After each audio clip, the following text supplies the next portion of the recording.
ഇയാള് നമ്മുടെ ഈ തെണ്ടി വിജയൻ കേറുമ്പോ ഇതുപോലെ തന്നെ പറയണം കേട്ടോ നിങ്ങൾ ചാനലിൽ, അല്ലാതെ കട്ട് ചെയ്യരുത്. ഈ തെണ്ടി വിജയം കയറുമ്പോ 10 വർഷം മുമ്പ് ഞങ്ങൾക്ക് ഈ 10 രൂപ ടിക്കറ്റിന് 50 രൂപ ടിക്കറ്റിന് 10 രൂപ കമ്മീഷൻ കിട്ടിക്കൊണ്ടിരുന്നതാണ്. മനസ്സിലായി? 10 വർഷത്തിന് ശേഷം ഇപ്പൊ കിട്ടുന്ന 6 രൂപയാണ്. മനസ്സിലായി?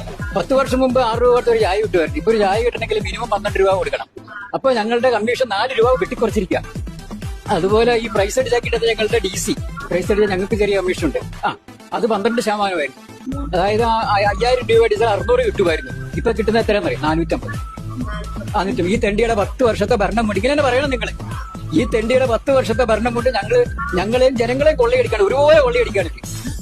അപ്പൊ തീവട്ടിക്കുള്ളിലാണ് ഇവർ കാണിക്കുക. അതുപോലെ തന്നെ ഇയാൾ രണ്ടാമത് കയറുമ്പോ മെമ്പറിന്റെ ഞങ്ങൾക്ക് DC 12% ആക്കിയിരുന്നത്. 2 പ്രാവശ്യം കഴിഞ്ഞപ്പോ അത് 10% ആക്കി. അതായത് ഭരണം കിട്ടിയല്ലോ, പിന്നെ കൊള്ളയടിക്കാമല്ലോ. എന്നിട്ട് ഇതെല്ലാം അമേരിക്കയെ കൊണ്ട് നിക്ഷേപിക്കണ്ടേ? 6 മാസം കൂടുമ്പോ ക്യാൻസറിന് ചികിത്സിക്കാണെന്നും പറഞ്ഞോണ്ട് പോണല്ലോ. അപ്പം അത് 10% ആക്കി ഞങ്ങൾ.